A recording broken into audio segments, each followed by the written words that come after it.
Alors, Vlatipa aujourd'hui, là, mercredi à 16 h, j'ai eu une tonne de notifications YouTube annonçant la sortie d'un boîtier Lumix S5 II de tous les potes.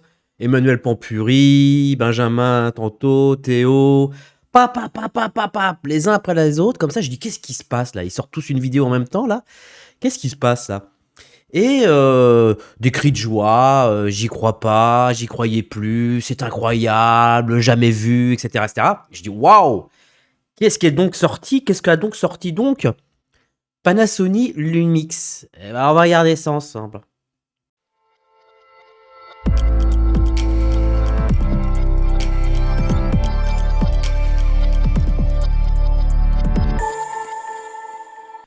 Bon, avant toute chose, moi je suis un fan de Panasonic, hein. Je suis un grand fan de Panasonic. Je regrette énormément, mon plus grand regret, c'est que Panasonic ait délaissé les caméras professionnelles, enfin, caméras professionnelles cinéma, on va dire. Ils étaient ultra bien lancés il y a 15 ans. Ils avaient énormément d'avance, même par rapport à Sony. Ils avaient une image extraordinaire, des carnations extraordinaires, incroyables. Et ils ont sorti la Varica, mais ça a planté. Personne n'en a voulu. Et pourtant, c'était une bête de course. Mais voilà, comme quoi, il suffit pas d'avoir du talent pour pouvoir réussir dans ce métier. Eh bien, il faut avoir un sacré marketing et ils l'ont pas eu, ils ont laissé tomber et j'en suis au grand regret. J'adore Panasonic, mon petit GH5S qui me suit partout. Je suis le GH6 qui est sorti et donc je suis très intéressé par ce Lumix S5 version 2. Voilà. Alors, j'ai cru comprendre que c'était un véritable petit miracle qui venait de sortir. J'ai vu qu'il y avait à peu près 90 influenceurs qui étaient partis le tester. Au Japon, c'est vraiment cool de leur part parce que ça permet, enfin de la part de Panasonic, hein, de pouvoir faire ça parce que ça permet réellement à ce que tous ces petits mondes d'influenceurs puissent les tester. Moi, ça n'a pas été le cas, mais je suis très intéressé par ce boîtier. Cela dit, quand je regarde un peu en gros ce qu'il y a de neuf, bah finalement, je vois pas grand-chose de neuf, très clairement. Alors, d'abord pour me positionner par rapport à ces boîtiers. Je suis très intéressé parce que j'aimerais plus tard, dans quelques années, si possible, passer et faire ma transition, non pas changer de sexe, hein, mais ma transition dans les caméras dites cinéma, c'est-à-dire d'arrêter d'utiliser des grosses caméras qui me niquent le dos, qui prennent la place sur deux, trois roulantes et tout, et je voudrais partir avec un sac à dos. Voilà, ça c'est mon rêve absolu dans 10 ans. Dans 10 ans, je voudrais faire des films comme ça, partir avec un sac à dos, etc. Sauf que ça nécessite quand même certaines contraintes. Aujourd'hui, que j'espère qu'il n'y en aura plus dans 10 ans. Mais ma première contrainte, c'est effectivement d'utiliser des optiques qui vont sur ces caméras-là pour pouvoir bénéficier de l'autofocus. Or, mon grand regret, j'ai tourné avec des Sony FX3.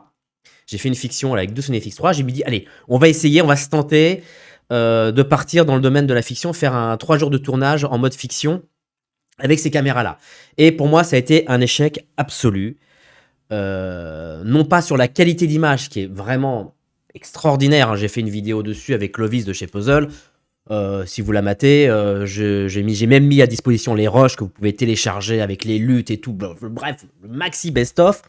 Mais j'ai été relativement déçu en fait, de l'ergonomie de tournage. Je m'en doutais.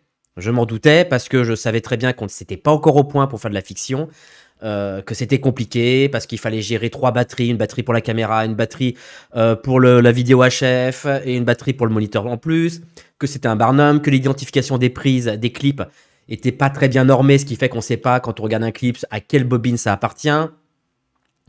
Qu'est-ce qu'il y avait encore plein de choses. Bon, j'ai tout expliqué sur Misiflix, hein.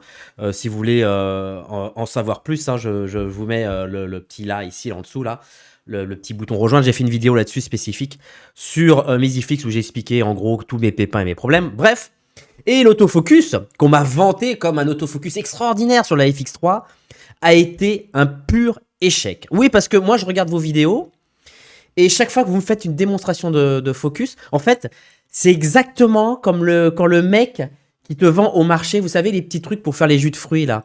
les petits trucs, les petits entonnoirs là que tu plantes dans le citron ou dans l'orange. Tu sais, tac, le mec il fait ça et puis il sort 2 litres de jus d'orange quoi, avec une orange. Et tu l'achètes et en fait, en fin de compte, tu l'utilises jamais et quand tu l'utilises, ça fonctionne. Tu as 1 millilitre de jus qui sort. Et j'ai été extrêmement déçu par l'autofocus qui n'a pas cessé de planter. C'est-à-dire qu'en fait, clairement, l'autofocus, il est nickel. En fait, dans les vidéos de démonstration, et notamment dans les vidéos de Lumix S5 II, je vous vois tous faire des démonstrations où vous avancez, vous reculez et tout. Alors, c'est clair que le point, il est nickel, mais en fiction, ça se passe jamais comme ça. En fiction, le comédien, il regarde jamais la caméra en avançant droit dessus. Et avec plusieurs comédiens, et c'était un peu un film, un peu un film choral où tu as plusieurs comédiens et tout, tu as une interaction de comédiens. Eh bien, l'autofocus, mais part en couille complètement dans les choux. Dès lors que le regard, et ça c'est un truc, et je l'ai vu dans les vidéos du Lumix, c'est-à-dire que dès lors que vous filmez comme ça, hop, vous disparaissez, vous revenez, et quand vous disparaissez, le point se fait derrière. Mais non, what the fuck, le point doit rester. En fait, le problème, c'est un des problèmes, et dites-moi pour ceux qui l'ont testé, mais j'ai pas l'impression que le problème a été résolu, c'est-à-dire qu'en fait, quand il perd l'œil, quand il perd le regard, eh bien, l'autofocus se met à chercher et il pompe. Voilà. Ce qui fait que lorsqu'on tu fais une prise et qu'il perd le regard parce que le comédien a tourné ou parce qu'il y a quelqu'un qui est passé devant ou autre, eh bien, plutôt que de se dire « Oh putain, j'ai perdu le regard, je reste en stand-by et j'attends que le regard revienne », bah non, ce con, il se met à pomper et il se met à aller chercher le point à gauche, à droite. Et ça te nique une prise. C'est infernal comment ça peut niquer les prises. Donc, j'en conclus que sur la FX3, ces fameuses caméras qui sont vantées comme des caméras avec un autofocus extraordinaire, pour moi, malheureusement, dans le domaine de la fiction, ce n'est pas résolu et ça ne marche pas. Voilà, revenons à notre hybride Lumix, qui, je vous avoue, j'aimerais bien que ça soit j'aimerais bien que Panasonic ne sorte plus un hybride, mais une caméra vraiment dessinée et un peu plus destinée à la vidéo, un peu comme la FX3. Vous voyez, la FX3, ça ressemble plus à un appareil photo, la FX3, ça commence à ressembler seulement à une caméra. On regarde un peu sur lesnumériques.com, un peu, je vais en donner un peu mon avis là-dessus. Donc, là-dessus, ah oui, il y a aussi un truc qui m'agace. Ça, c'est chiant. Mais je sais que ça sera jamais on pourra jamais résoudre plus ou moins ce problème qui n'en est pas un pour les marques. C'est qu'en fait, ce qu'on a perdu, ce qu'on gagnait dans les caméras de cinéma, donc les Venice, les Alexa, les Red, les Raptor, les Komodo et tout ça, c'est qu'il y avait un point commun, c'était la monture. Monture PL. Or là, le problème, c'est que quand tu décides d'aller chez Panasonic, t'es obligé de prendre des optiques Panasonic. Quand t'es obligé d'aller chez Sony, t'es obligé de prendre des optiques Sony. Alors certes, vous allez me dire, oui, mais il y a les métabones. Certes, vous avez raison, mais dans ce cas-là, tu perds l'autofocus. Et moi, ce que je veux, dans l'avenir, c'est d'avoir des optiques motorisées, comme on a ici, qui puissent assurer un autofocus, mais un peu plus intelligent. Et là, en fait, on pourra pas, quoi. On sera toujours obligé d'utiliser les objectifs pour ce cas de la marque. Donc ici, c'est pas la monture E, c'est pas la monture PL, c'est la monture L. Donc voilà le truc, le délire. Bon, patati, et donc là, on va vous expliquer qu'en gros, le petit succès, c'est l'autofocus. Bah ouais, parce qu'en fait, c'est pas une nouveauté, c'est un upgrade sur le fait que c'est clair que même mon GH5 est une merde en autofocus. J'ai vu les démos et tout à fait, c'est vrai que ça se met à scintiller, à pomper comme un chien là derrière pour l'autofocus. Donc voilà, donc on est sur un autofocus un peu meilleur, mais je pense pas qu'il soit aussi prêt et préparé pour faire de la fiction. Donc un autofocus, détection de phase, patati patata. Alors tout ça on s'en fout. Moi c'est de la photo, je m'en fous.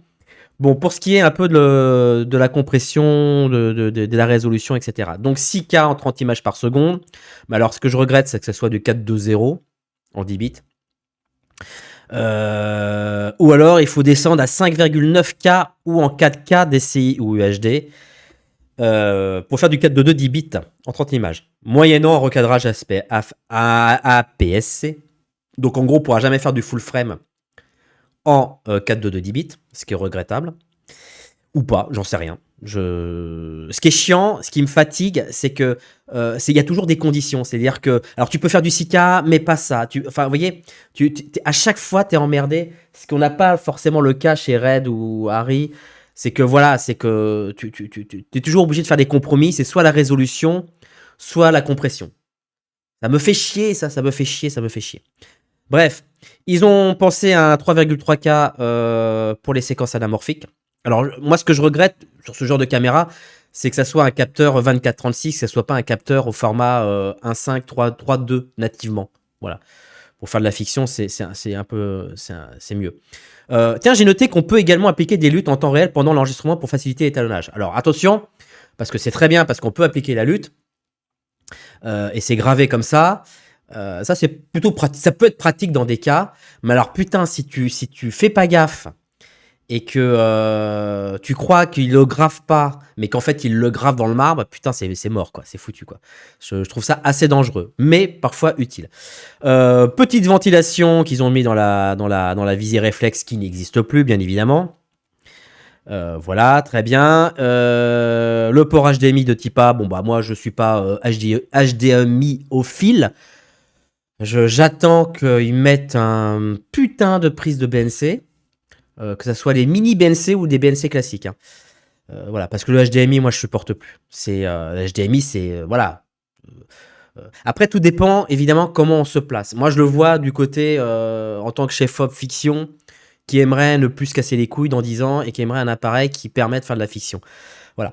Mais là, le HDMI, c'est pas possible. Moi, je vous dis, un HDMI, c'est trop fragile pour de la fiction. Il y a un deuxième boîtier, je sais pas si vous êtes au courant, qui est prévu et qui, lui, qui peut filmer en ProRes en interne. Moi, je suis très fan du ProRes. J'adore le ProRes. Je trouve que le ProRes est un format facile d'utilisation, qui est un peu plus gourmand en espace, mais plus facile à décoder. Et à l'intra, en 800 mégabits par seconde. C'est quand même pas mal. Et 5,8K euros en externe. L'euro, je m'en bats les couilles. Bah, ça, vous commencez à me connaître. Hein. L'euro, ça me... Surtout en externe, me casser les couilles pour rien. Donc, les séquences RAW sur le S2, si vous y tenez absolument, ça vous coûtera 200 balles en juin 2023. Le prix, très sympa. Après, je me suis posé la question... je me suis réellement posé la question si cette caméra, donc ce nouveau modèle, le S5 Mark II, disposait comme le S1H d'un filtre OLPF. Parce que vous avez beau dire ce que vous voulez, mais un filtre OLPF, c'est quand même très beau. Ça vous change votre image réellement, ça vous adoucit l'image, ça permet d'éviter le moirage et tout le merdier, etc. Donc, pour le coup, je me suis renseigné, je suis allé voir là-dessus. Et là-dessus, ils vous disent que, bah non, les caméras ne sont pas équipées d'un filtre OLPF, comme le S1H. Et là... Franchement, je m'ai dit, mais pourquoi, putain, c'était un atout. C'était un des seuls hybrides, le S1H, qui disposait d'un filtre OLPF. Et je vous assure, ça fait toute la différence dans la douceur des images. Vous savez, on reconnaît souvent une image qui est faite avec un hybride par son excès de netteté et de piqué. Le filtre OLPF adoucissait tout ça. En plus du capteur magique de Panasonic qui offre cette douceur qu'on connaît depuis plus de 20 ans. Oui, à l'époque où vous n'étiez pas né, mais à l'époque on faisait des fictions en 2 tiers de pouce avec la fameuse Varicam. On enregistrait sur des bandes en 60p. Wouh, c'était magique. C'était la caméra phare à l'époque, il y a 15-20 ans. Hein. Donc voilà. Et puis là, j'ai vu, voilà, c'est tout ça qui est intéressant aussi, toutes les résolutions. Mais voilà, c'est sous condition. Alors, si tu es en 4K DCI, tu as de 4.2 10 bits. Si tu es en 4096, hop, tu es en 4.2.0 10 bits. Enfin, j'imagine que c'est soit l'un, soit l'autre. Ou alors, je me trompe, j'ai pas compris. Voilà, le 6K, malheureusement, est en 4.2.0. C'est dommage, 10 bits. Bref. Vous m'avez compris. Je suis pas aussi enjoué que mes camarades. Qui vendent d'une grande nouveauté de chez Panasonic. J'adore Panasonic, mais je crois qu'il va falloir que j'attende encore pour voir le boîtier réellement de mes rêves, que j'attends avec impatience. Cela dit, il était temps que Panasonic sorte un peu de ce problème d'autofocus qui était vraiment un handicap pour ceux qui, en fait, arrivaient à gérer l'autofocus. Pour moi, sur les FX3 et tout, l'autofocus, c'est nickel quand tu fais des interviews. Tu vois, t'es face cam, voilà, c'est nickel. C'est bien parce que moi, je me souviens quand je faisais des interviews, surtout en large format, t'es toujours sans cesse à te dire, putain, est-ce que j'ai bien le point, est-ce que j'ai bien le point, est-ce que j'ai bien le point. Là, avec l'autofocus, le mec qui regarde le ou la journaliste qui a pratiquement le regard caméra, bah, t'es sûr de pas le perdre, c'est top nickel. Mais pour de la fiction, je vous assure, c'est un carnage. Mais un carnage, les amis. Mais tellement un carnage que je me dis que si sur la FX3 c'est un carnage, est-ce que sur le Lumix c'est aussi le même carnage? Bon, bref. À tester et surtout à espérer. Pensez à vous abonner sur ma chaîne. Le petit bouton rejoindre pour rejoindre la communauté mes Misiflix. Et moi, je vous dis à très vite et à très bientôt hein, pour des nouvelles vidéos. Ciao les amis, ciao ciao.